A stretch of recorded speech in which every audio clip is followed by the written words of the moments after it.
menentukan besaran pajaknya, tarifnya, dan mekanisme pemungutannya itu semua ditentukan oleh Fiskus. Makanya disebut official assessment. Kalau self-assessment, maka untuk menguji kepatuhannya dilakukan pemeriksaan. Pemeriksaan itu banyak tahapannya. Ada pemeriksaan bukti permulaan, ya. Kemudian ada pemeriksaan lapangan, ada pemeriksaan kantor. Nah, di awal sebelum terjadinya pemeriksaan, maka yang harus dipersiapkan oleh wajib pajak adalah memiliki pembukuan maupun pencatatan. Seperti apa pembukuan dan pencatatannya? Mungkin di sini juga teman-teman udah belajar dasar-dasar akuntansi ya. Di semester 1, 2 biasanya udah dapet nih materi akuntansi. Kalau pembukuan, ya, pembukuan di sini artinya proses mencatat secara teratur untuk mengumpulkan data dan informasi keuangan. Di dalam pembukuan ini ada kelompok-kelompok keuangan. Dari kelompok harta, kewajiban, modal, penghasilan dan biaya, kemudian harga perolehan dan penyerahan jasa dan barang. Karena ini ada kelompoknya, maka untuk mengisi setiap kelompok itu diperlukan pencatatan. Kalau pencatatan, Kalau pencatatan itu lebih sederhana daripada pembukuan. Karena pencatatan ini tidak periodikal, tidak dalam termin waktu tertentu. Karena kalau pembukuan itu pencatatan yang secara teratur dalam arti misalnya periode bulanan. Berarti pencatatan ini teratur setiap hari. Dari tanggal 1 sampai akhir bulan itu dilakukan pencatatan. Ya. Nah, setelah pencatatan itu dilakukan dalam 1 bulan, akan dimasukkan ke dalam kelompok-kelompok kelompok keuangan seperti ini, harta, kewajiban, modal, penghasilan, biaya, dan harga perolehan. Kalau pencatatan di tiap harinya, apakah langsung boleh dimasukkan ke sini? Ya lebih mudah, lebih baik bisa dimasukkan seperti ini. Tapi kalau nggak bisa gimana ya, catat biasa dulu aja, nanti baru kita masukin pengelompokannya menjelang laporan akhir bulan. Nah, setelah pembukuan kita buat, ini ditutup dengan menyusun laporan keuangan, yaitu berupa neraca dan laba rugi untuk periode tahun pajak tersebut. Jadi kalau kita tahun pajaknya 2023, berarti laporan keuangannya juga 2023. Bisa nggak kita bikin laporan pajak kalau kita nggak punya laporan keuangan? Bisa iya, bisa tidak. Kenapa saya bilang bisa iya, bisa tidak? Karena kalau sebagai pekerja bebas, itu harus punya pembukuan minimal pencatatan. Gimana dia mau ngitung pajaknya? Jumlahnya berapa? Atau untung atau rugi kalau dia nggak punya pencatatan. Tapi kalau yang bukan pekerja bebas seperti karyawan, dia nggak perlu bikin pencatatan atau pembukuan. Kenapa? Karena kan penghasilan mereka sudah langsung dipotong oleh perusahaan. Mereka langsung terima bersih gajinya berapa. Lalu yang buat laporan siapa? Yang buat laporan adalah perusahaan. Ya, nanti kita lihat di sini. Nah, kemudian kewajiban pembukuan ini diatur dalam Undang-Undang KUP. Ada di pasal 28 ayat 1 Undang-Undang KUP, yang mana yang wajib melakukan pembukuan adalah wajib pajak orang pribadi yang melakukan kegiatan usaha atau pekerjaan bebas. Nah, pekerjaan bebas seperti apa? Seperti notaris, dokter, bukan karyawan, pengusaha, kemudian tenaga ahli, seperti arsitek, ya, kemudian peternak, pemilik perkebunan, dan lain sebagainya. Sedangkan wajib pajak badan, ini semuanya, semua aspek wajib pajak badan, itu harus punya laporan keuangan. Karena bagaimana caranya dia menghitung bahwa perusahaan itu untung atau rugi kalau mereka tidak memiliki laporan keuangan. Nah, laporan keuangan bisa dibuat kalau ada pembukuan. Gitu ya. Nah, kemudian yang berikutnya, siapa yang dikecualikan dari pembukuan? Di dalam pasal 28 ayat 2 Undang-Undang KUP, yang dikecualikan itu adalah, tapi wajib ya membuat pencatatan. Nah, ini di notes. Dicatat bahwa dia tidak wajib melakukan pembukuan, tapi dia wajib memiliki pencatatan. Yang pertama adalah WP orang pribadi melakukan kegiatan usaha atau pekerjaan bebas. Ini diperbolehkan menghitung penghasilan neto dengan norma penghitungan penghasilan neto atau yang biasa kita sebut dengan NPPN. Mungkin teman-teman udah belajar PPH 1 pasti udah tahu. mengenai norma penghasilan neto. Contoh, misalnya dokter. Dokter itu tarifnya berapa sih normanya? Normanya kalau nggak salah sekitar 70%. Berarti dia tidak lagi memperhitungkan biaya. Langsung dihitung netonya 70%. Dari 70% itu dia langsung kurangin PTKP. Nah, kemudian bagaimana dengan notaris, pengrajin, peternak, itu ada lagi. Ada tarifnya. Jadi kalian harus punya peraturan mengenai norma penghitungan penghasilan neto. Silahkan ya nanti dicari norma penghasilan neto. Kemudian atau yang baru-baru ini diterbitkan yaitu tarif efektif rata-rata ya, yang baru, yang TER. Nah, kemudian juga di sini yang tidak wajib melakukan pembukuan, tapi dia wajib melakukan pencatatan adalah orang pribadi yang tidak melakukan kegiatan usaha atau pekerjaan bebas. Ya, misalnya kita nih nggak punya usaha, tapi juga tidak melakukan pekerjaan bebas, tapi karyawan atau kita ada sampingan segala macam, punya harta, nah itu wajib dicatat. Karena nanti untuk isi SPT kan pasti ada kolom-kolom yang harus diisi, baik harta, hutang ya, ataupun aset yang harus kita lampirkan. Nah, kemudian syaratnya apa? Syarat untuk melakukan pembukuan, yang pertama adalah harus memperhatikan itikat baik. Kenapa dengan itikat baik? Karena tidak ada niat untuk memanipulasi data yang ada. Jadi, karena pembukuan itu mencerminkan keadaan atau kegiatan usaha yang sebenarnya. Contoh, misalnya barang yang terjual dalam 1 bulan itu adalah 100 unit. Tapi ternyata yang dilaporin hanya 10 unit. Nah, ini kan tidak sesuai dengan keadaan. Tujuannya apa sih? Kok hanya 10 unit yang dilaporkan? Ya karena biar apa namanya? Misalkan pajaknya biar rendah gitu ya. Tapi kan nanti jangka panjangnya otomatis akan melakukan kebohongan-kebohongan lagi nih. Karena nggak mungkin nih bulan ini bikin 10, bulan depan bikin 100. Pasti nanti ketika diaudit bingung.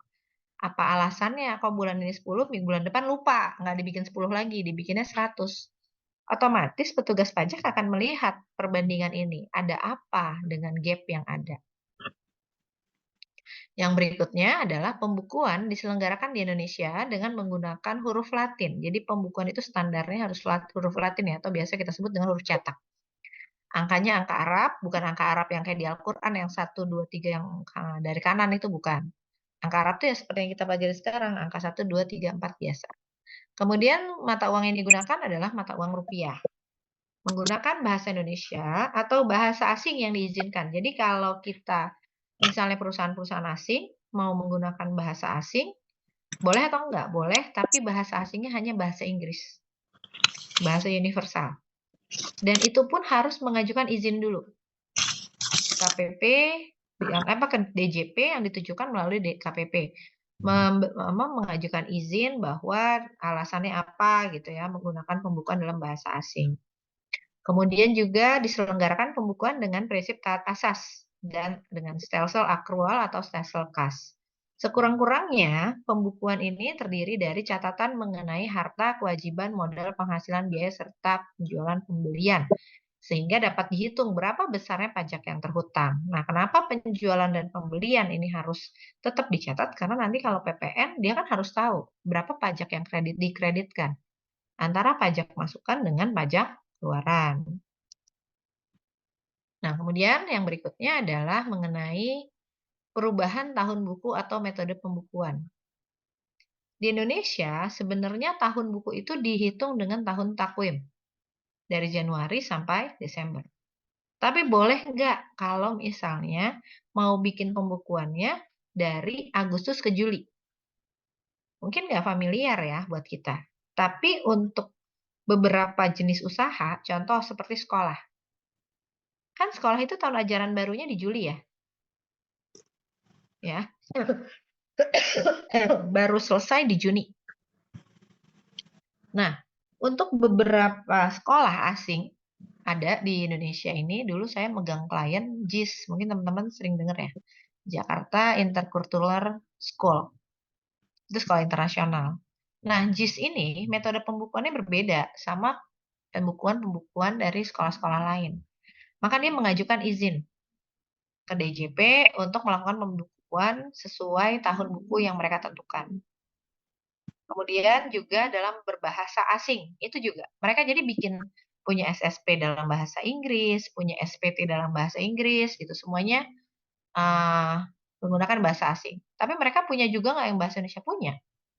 Mereka menggunakan konsultan untuk membuat laporan-laporan pajaknya. Jadi mereka menggunakan bahasa Indonesia juga. Tapi untuk penggunaan bahasa asing ini harus mendapat persetujuan dari Direktorat Jenderal Pajak. Nah, kemudian bagaimana dengan pembukuan dalam bahasa asing dan mata uang rupiah? Ini diatur dalam Undang-Undang KUP 28 ayat 8. Jadi, kalau pembukuan dalam bahasa asing dan mata uang selain rupiah, ini diperbolehkan apabila wajib pajak tersebut dalam rangka PMA. PMA itu penanam modal asing. Kemudian sedang melakukan kontrak karya. Yang berikutnya sedang melakukan kontrak bagi hasil. Kemudian juga BUT, Badan Usaha Tetap, dan WP yang mempunyai afiliasi dengan perusahaan di luar negeri. Nah, ini semua diperbolehkan asalkan setelah mendapat izin Menteri Keuangan, kecuali WP dalam kontrak karya atau kontrak bagi hasil cukup pemberitahuan. Di luar ini dua ini, maka mereka harus mengajukan izin. Ya, izinnya ini diajukan kepada Direktorat Jenderal Pajak. Nah, tadi mengenai pembukuan. Sekarang mengenai pencatatan. Pencatatan ini diatur di pasal 28. Jadi pembukuan dan pencatatan itu semua di pasal 28.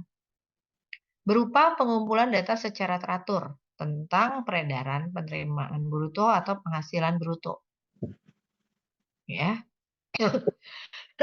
Ini akan digunakan sebagai dasar untuk menghitung jumlah pajak berhutang, termasuk penghasilan yang bukan objek pajak dan atau yang dikenakan pajak yang bersifat final.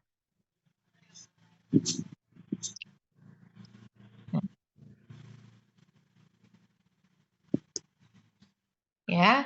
Nah, setiap pembukuan atau pencatatan yang tadi sudah kita lakukan itu wajib disimpan. Kenapa kok pajak ini masuknya ke rumpun administrasi ya?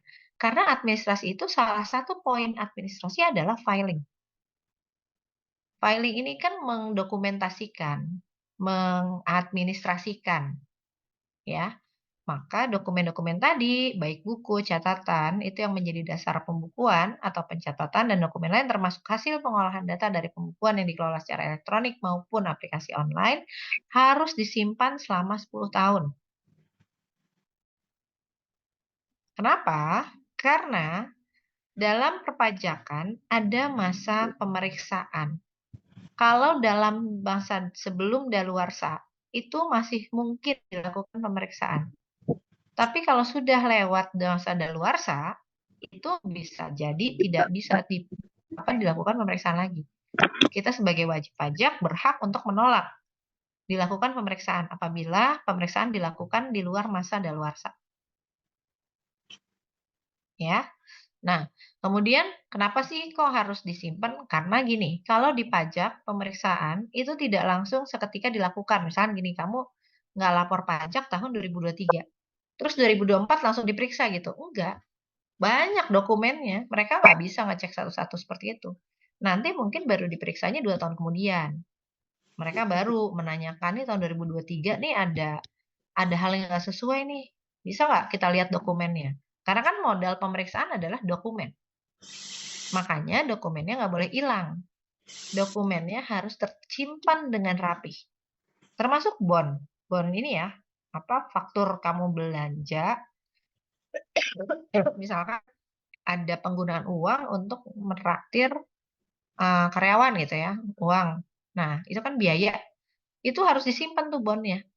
Kalau emang susah untuk nyimpen ya paling enggak sudah didigitalkan. Seperti misalnya di-scan, soft copy-nya di-upload mungkin di Drive atau di mana.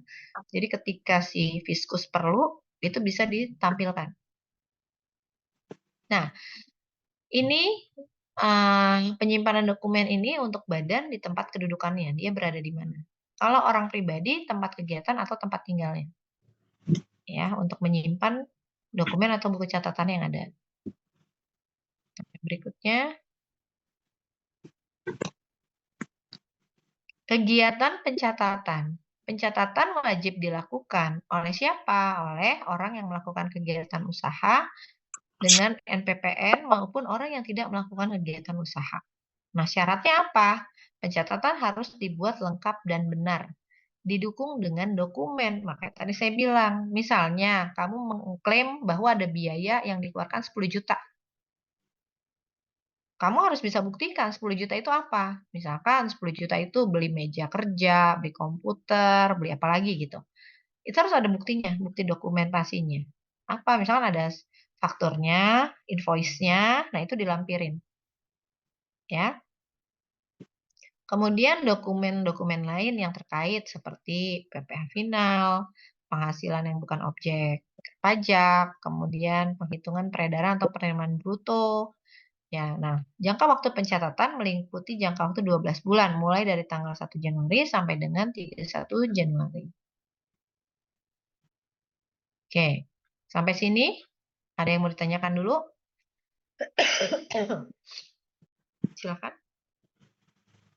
Bisa dipahami? Saya. Oke, kita lanjut mengenai pemeriksaan. Nah, kalau tadi pembukuan dan pencatatan itu semua diatur di pasal 28 Undang-Undang KUP, sekarang kita masuk ke pengertian pemeriksaan. Ini diatur di pasal 25 Undang-Undang KUP.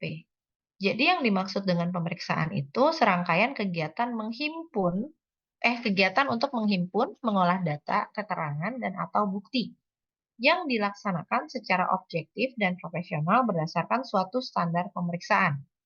Nah, standar pemeriksaan ini berarti apa? Mereka sudah punya tupoksinya. Bagaimana tugas pokok seorang pemeriksa atau selama dilakukan pemeriksaan? Apa sih kriteria seorang pemeriksa pajak itu? Kan yang pertama, dia memiliki surat tugas. Surat tugas pemeriksaan bahwa dia yang ditunjuk oleh DJP untuk melakukan pemeriksaan. Terhadap siapa? Terhadap wajib pajak yang ditentukan.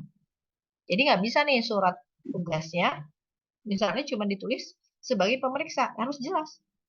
Dia meriksa siapa? WP-nya nomor berapa, NPWP-nya. Jadi nggak bisa, misalkan surat tugas itu dia salah gunakan. Nanti dia alasannya untuk meriksa si A, si B, si C gitu. Padahal dia cuma punya kewenangan untuk meriksa si A doang. Ya.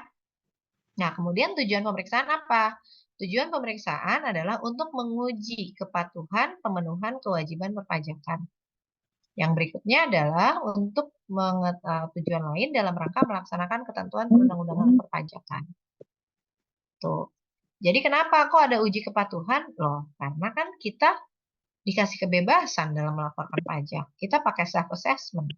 Makanya kita uji kepatuhannya. Nah, contoh lah seperti kamu ya, mungkin dulu waktu sekolah yang tadinya ke sekolah nggak sekolah diantar, sudah makin besar sekolahnya nggak diantar ya. Orang tua modal apa? Modal kepercayaan. Nah, kemudian menguji kepatuhannya gimana? Bisa dicek ke gurunya. Bener nggak Bu, anak saya tiap hari masuk. Kalau masuk nyampe sekolah jam berapa? Nah, itu kan pemeriksaan. Begitu juga dengan pajak. Untuk menguji kepatuhannya gimana? Kita cek. Dengan data-data yang ada, pembukuan yang ada, kita lihat apakah pembukuan itu sama atau sinkron dengan laporan pajak yang dia buat. Jangan sampai di pembukuan omset dia 100. Giliran di SPT dia tulis omset dia 10 juta. Itu kan tidak menggambarkan sepenuhnya keadaan yang sesungguhnya. Nah, itu kan berarti dia tidak memenuhi kewajiban perpajakan. Ya. Kemudian, nah, wewenangnya apa nih? Wewenang Direktorat Jenderal Pajak dalam melakukan pemeriksaan itu ada di pasal 29. Jadi ingat-ingat kalau pasal 28 tadi tentang pembukuan catatan. Kalau pasal 25 itu tentang pemeriksaan. Pasal 29 tentang wewenang DJP dalam pemeriksaan. Tujuannya apa? Tujuan pemeriksaan itu menguji kepatuhan kewajiban perpajakan. Tujuan lainnya dalam rangka melaksanakan ketentuan peraturan perundang-undangan. Ini tadi, tujuan lain dari pemeriksaan. Yang pertama, kalian mungkin pernah dengar nggak? Kapan NPWP kita dihapuskan? Ada yang tahu kapan NPWP kita dihapuskan? Ada yang pernah mahasiswa saya bilang, Bu, kayaknya kita baru bisa nutup NPWP kalau kita mati, Bu. Gitu. Bener nggak sih? Ada yang sependapat? Setuju nggak? Kalau dibilang NPWP kita baru bisa dihapus kalau kita udah mati gitu katanya. Udah meninggal. Pensiun. Hah? Betul nggak? Silahkan ada yang menjawab. Ya, jadi NPWP kita ini sebenarnya bisa ditutup, tapi dengan catatan harus diperiksa dulu ya, gitu. Karena DJP harus memastikan bahwa tidak ada hutang pajak yang masih tersisa. Jadi sebelum ditutup NPWP-nya, mereka di-screening dulu. Masih punya hutang pajak nggak nih? Kalau masih punya, ya nggak boleh ditutup. Harus dilunasin dulu. Oke, sebelum ke sana, saya mau bahas satu persatu. Pemberian NPWP secara jabatan. Di sini ada mungkin teman-teman yang nggak daftar NPWP, tapi dapat NPWP. Ada nggak?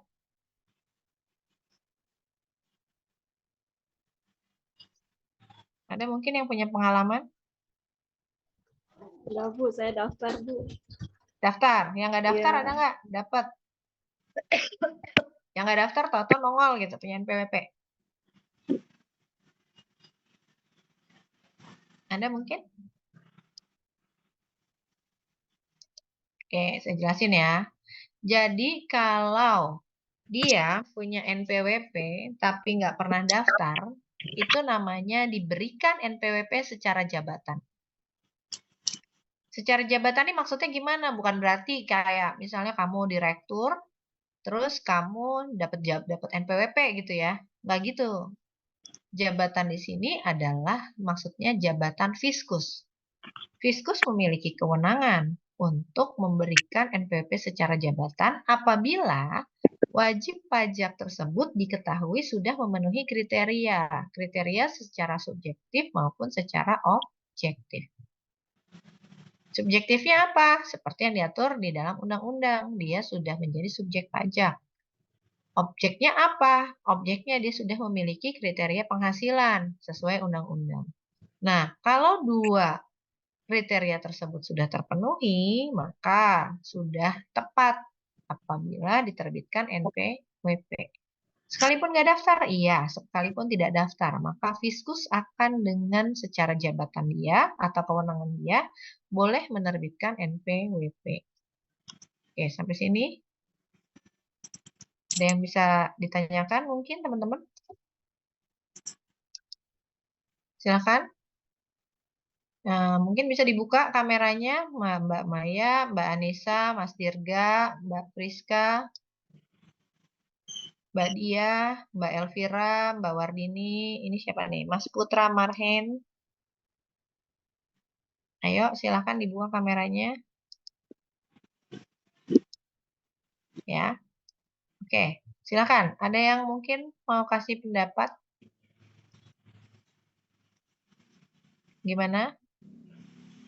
Ibu mau tanya, Boleh, itu kan silakan. katanya dari Fiskus ya. Itu Fiskusnya tahu kita apa udah memenuhi kriteria secara subjektif dan objektif itu dari mana Ibu?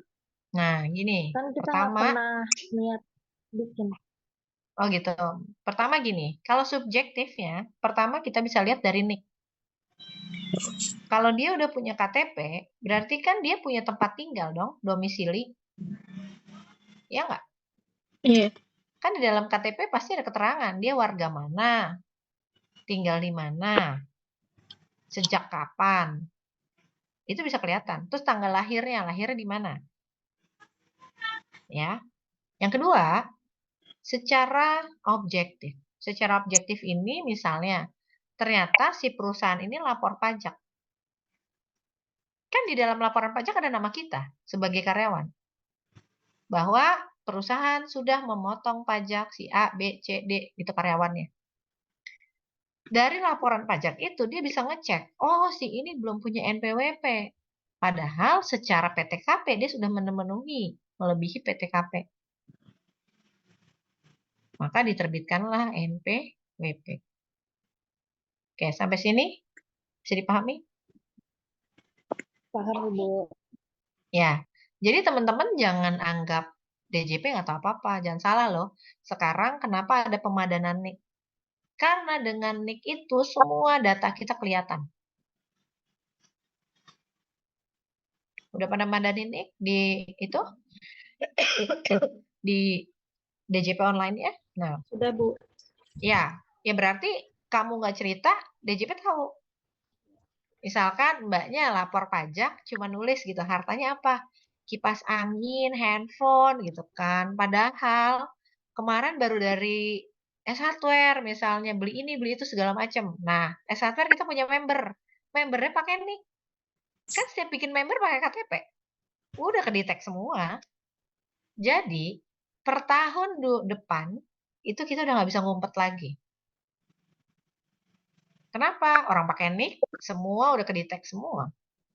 Gimana kita nutupinnya? Nggak bisa. Ya, jadi itulah apa namanya? Lebih hati-hati kita menggunakan data. Jadi kalau teman-teman ada yang misalkan ada kegiatan yang mengharuskan kirim KTP, kirim ini, tolong hati-hati ya dengan NIK-nya. Karena NIK kita ini sekarang sudah satu data. Ada Cortex. Cortex ini akhirnya petugas pajak bisa ngintip nih semua. Bisa ngintipin rekening kita, bisa segala macam. Apalagi sekarang ketentuannya kalau mau buka rekening harus pakai NPWP atau pakai NIK. Ya, NIK sih sebenarnya udah termasuk ini ya, udah termasuk NPWP juga gitu, udah sebagai pengganti NPWP. Bahkan lebih dalam gitu loh. Kalau NIK ini lebih detail lagi taunya. Semua-muanya sampai anak kita siapa ini. Makanya jangan heran kalau terjadi penagihan pajak itu yang diblokir bukan cuman rekening WP-nya aja. Rekening sekeluarga itu diblokir. Rekening anaknya, suaminya. Ya karena dia langsung kunci. Satu NIK itu kekunci semua NIK kakaknya. Gitu. Oke. Nah, kayak kalian nih, misalnya ada transaksi jual beli pakai notaris. Notaris emang nggak laporan? Laporan dia. Mereka itu sebagai pihak-pihak yang memperoleh data untuk dilaporkan. Akhirnya nanti data itu terintegrasi semua. Gitu. Jadi kalau misalkan, jadi saya belanja di mana dong Bu? Biar saya aman. Belanja di pasar. Coba di pasar tradisional. Emang ditanya beli pakai NIK? Kan enggak kan? Beli beras, beli itu. Enggak. Ya, itu cuman ini ya, apa namanya, sedikit loopholes gitu yang bisa kita lakukan. Kalau mungkin teman-teman nggak mau kedetek atau ini ya paling ya itu belanjanya di pasar. Karena kalau kita belanja Indomaret aja ditanya, pakai member nggak Mbak gitu. Emang apa kelebihannya dapat poinnya? Ah, udahlah kalau cuma poin-poin doang mah nggak usah lah. Daripada data saya kebuka semua kan gitu. Itu harus cermat, jangan tergoda dengan member aplikasi. Akhirnya semua data-data kita bisa diekspos. Gitu ya. Oke, kita lanjut. Ini penghapusan NPWP. Nah, penghapusan NPWP kenapa sih harus diperiksa? Iya loh, harus diperiksa. Yang namanya orang mau ngapus NPWP, berarti kan nanti nggak ada lagi NPWP yang digunakan. Tapi negara mau untung kan, nggak mau rugi. Makanya mereka ngecek. Boleh dihapus dengan catatan. Semua hutang pajak harus dilunasi. Kalau masih ada hutang pajak, otomatis NPWP tidak akan ditutup. Nah, lanjut mengenai pengukuhan dan pencabutan PKP. Mungkin teman-teman udah belajar PPN ya? Udah dapat PPN? Udah ya? Oke. Sudah bisa membedakan mana yang disebut PKP dengan yang bukan. Kalau PKP itu pengusaha kena pajak. Ada pengusaha non PKP. Bedanya apa? Kalau pengusaha PKP itu dikukuhkan setelah dia dapat NPWP. Kalau yang non PKP dia hanya punya NPWP doang, dia nggak punya NPPKP. Keuntungannya apa? Dia punya PKP.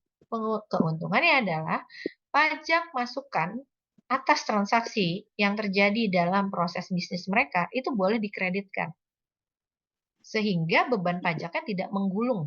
Nah, kalau itu kan dia menggulung ya. Kalau dia enggak, terus numpuk. Nah, apakah ada kriteria yang boleh PKP? Ya sebenarnya ada. Tapi lebih kalau misalkan kita dari sejak awal mau bukan jadi PKP, it's okay, nggak masalah. Walaupun omset kita masih di bawah yang ditentukan, tapi paling tidak keuntungan yang kita dapatkan banyak. Oke, lanjut. Itu juga ketika kita mau cabut PKP harus dipastikan nih PKP ini nggak punya hutang PPN nih, nggak punya hutang PPh badan gitu, baru bisa. Nah, kemudian yang berikutnya adalah apabila WP mengajukan keberatan. Yang namanya keberatan berarti kan ada sengketa pajak. Yang namanya ada sengketa pajak sebelum masuk keberatan ya pemeriksaan dulu. Nanti kalau udah keluar SPHP, surat pemberitahuan hasil pemeriksaan, baru kita bisa mutusin. Kita puas nggak dengan hasil pemeriksaan? Misalkan ternyata hasil pemeriksaannya kita terhutang pajak yang belum dibayar 1 miliar.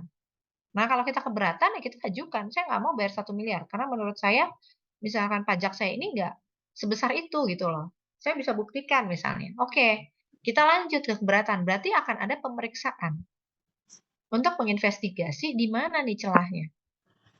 Sehingga nanti dari hasil keberatan bisa diputuskan apakah keberatan diterima, ditolak, atau diterima sebagian.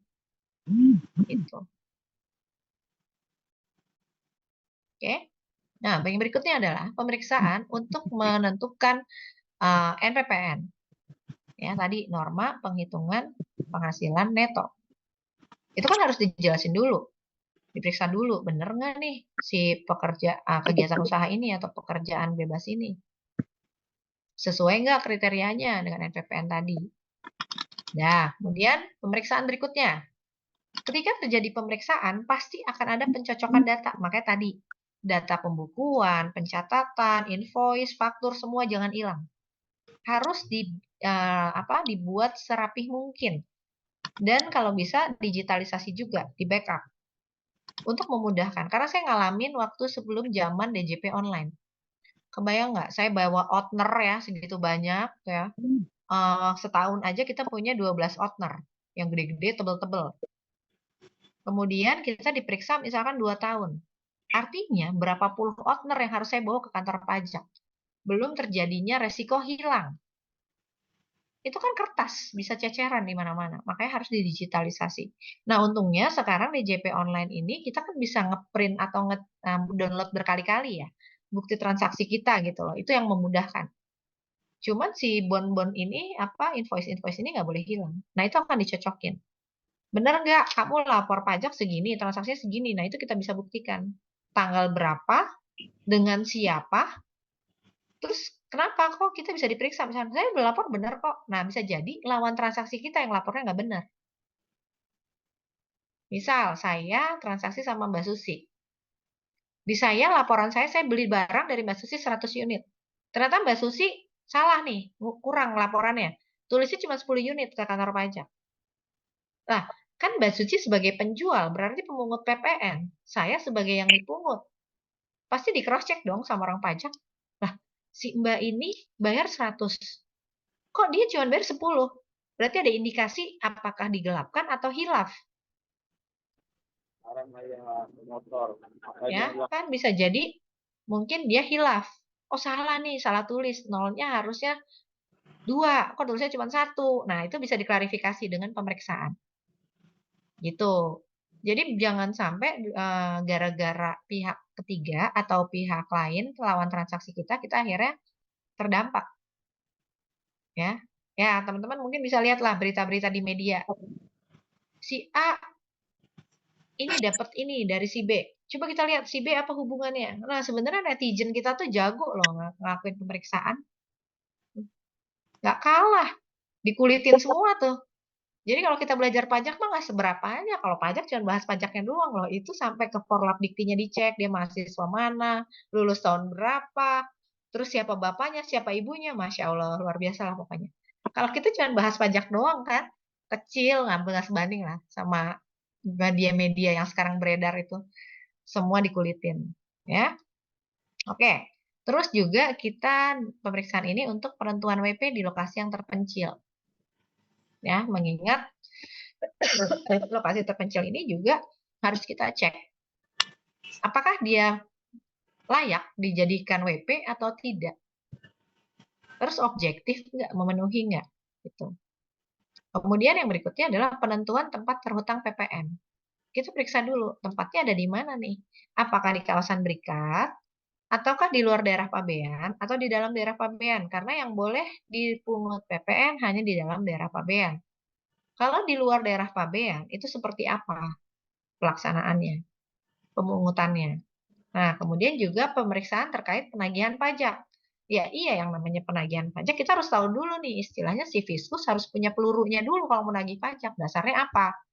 Kalau dia nggak punya dasar penagihan, dia nggak tahu jumlah pajak yang mau ditagih yang mana, kesalahannya di mana, ya dia nggak mungkin bisa nagih pajak. Kemudian untuk perusahaan, misalnya ngakunya dia produksi hanya 100. Fiskus nggak bisa percaya gitu aja. Kita lihat kapan dia mulai produksi. Benar nggak? Cuman 100. Oh, ternyata dia udah 1000 bikinnya. Dia ngakunya 100. Nah, itu kan bisa di cross check. Kemudian pemenuhan permintaan informasi negara mitra P3B. Nah, kita sudah mulai exchange information ya, kita sudah mulai pertukaran. Makanya dulu mungkin teman-teman ingat teks amnesti ada repatriasi.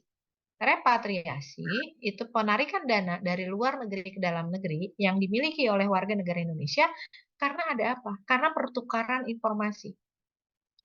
Berapa banyak orang Indonesia yang menyimpan uangnya di luar negeri? Orang luar negeri ya pihak yang berwenang menginformasikan, nih orang Indonesia di bank kami ini banyak nih, nyimpannya di sini nih. Ketahuan nggak? Ketahuan, orang kita punya perjanjian kok untuk bisa memperoleh data, pertukaran informasi. Tapi disalahkan nggak kita nyimpen di luar negeri? Enggak. Itulah loopholes dari peraturan, ada celahnya. Karena pajak di sana lebih luas, pajak di sana lebih murah dibanding di sini. Juga dengan kestabilan ekonomi. Nah, di sini kan kita jantungan tiap hari liatin dolar. Naik, turun. Belum lagi ntar kalau misalkan ada isu apa, baru misalnya sentimen tentang pemerintahan apa, langsung anjlok harga. Emas anjlok, harga dolar berpengaruh. Ya, alhamdulillah dolar kita bisa turun lagi ke 15.000. Kemarin-kemarin 16.000 sekian. Prestasi lah bisa turun 1.000. Biasanya udah naik nggak bisa turun gitu. Oke, sampai sini ada yang mau ditanyakan dulu sebelum saya lanjut? Silakan. Oke, kita lanjut ya. Teman-teman yang udah hadir di Zoom, silahkan di-capture masing-masing ya, bukti Zoom-nya ya, karena untuk bukti absen kalian. Khawatirnya tadi nggak ke-record sama ketua kelas.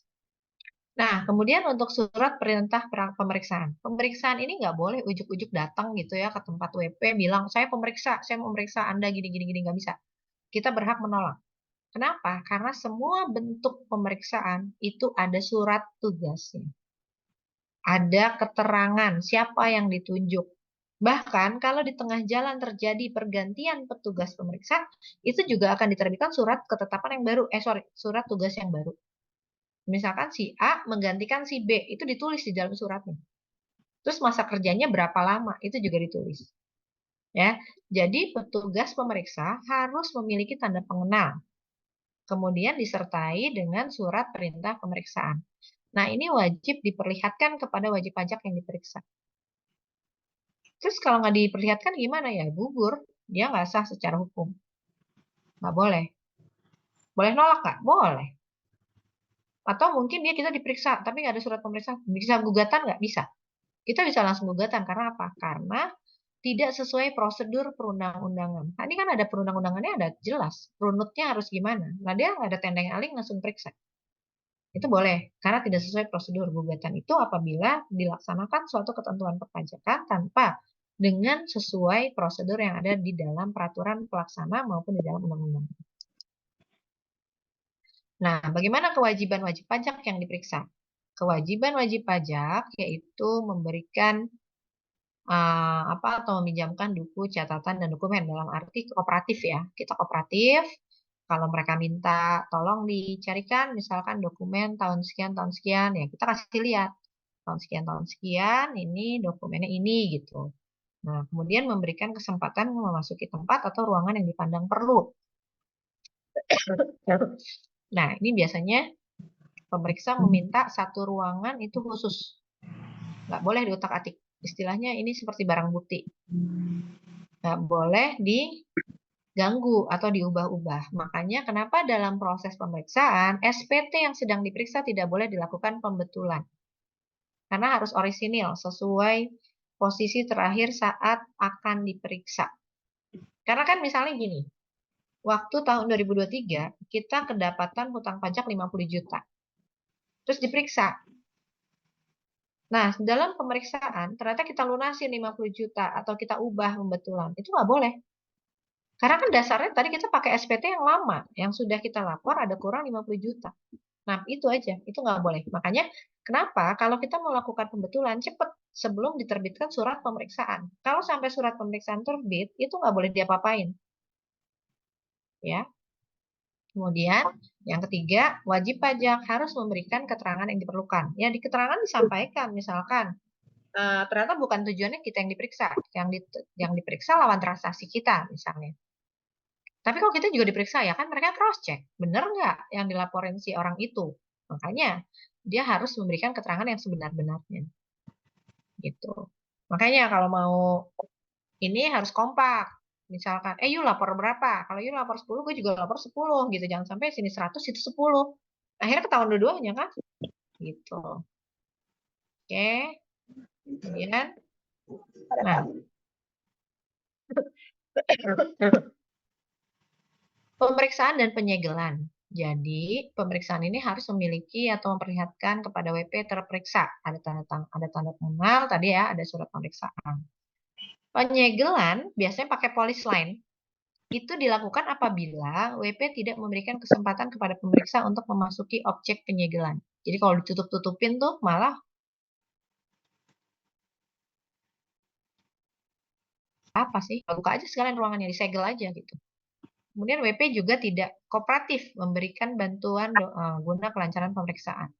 WP atau kuasa tidak berada di tempat saat terjadinya pemeriksaan.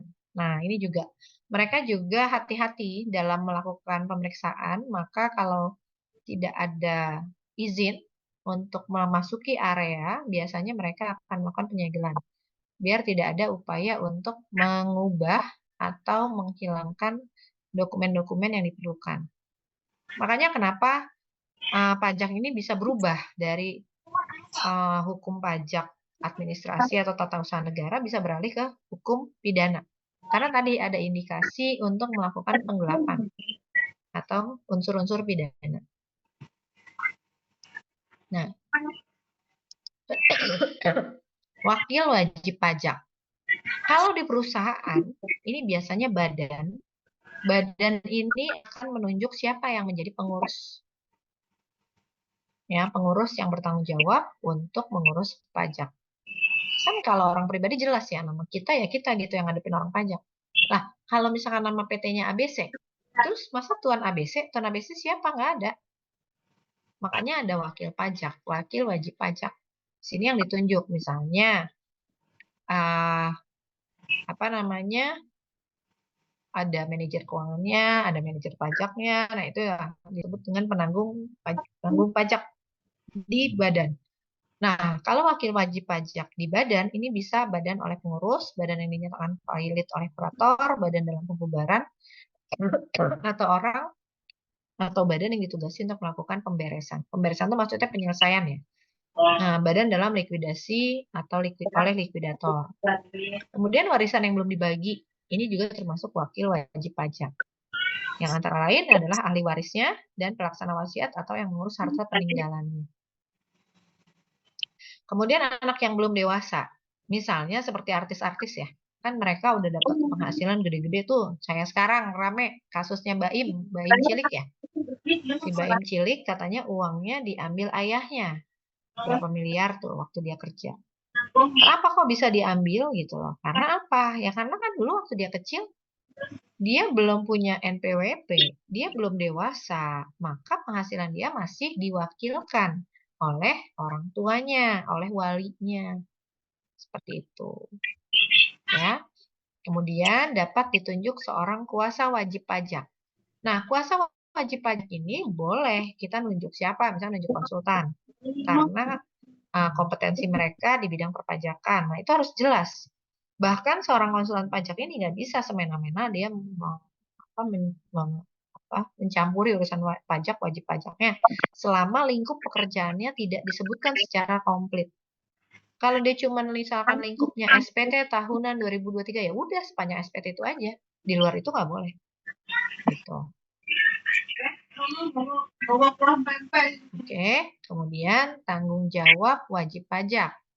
Nah, tanggung jawab wakil wajib pajak yaitu bertanggung jawab secara pribadi atau secara renteng atas pembayaran pajak. Tidak bertanggung jawab dalam hal wakil dapat membuktikan dan meyakinkan Ditjen Pajak bahwa benar-benar tidak mungkin dibebani tanggung jawab. Yang namanya wajib pajak ya pasti semuanya ditanggung. Makanya kan kayak kita menghadiri taziah gitu ya, pas di pemakaman pasti kan si keluarga bilang, apabila ada urusan hutang piutang dengan almarhum maka hubungin keluarganya. Nah, itu juga yang terjadi. Jadi kalau misalnya si wajib pajaknya sudah meninggal, ternyata dia masih punya kewajiban perpajakannya yang mana secara hukum tidak dihapuskan, berarti yang menanggung adalah ahli warisnya. Gitu. Ya. Nah,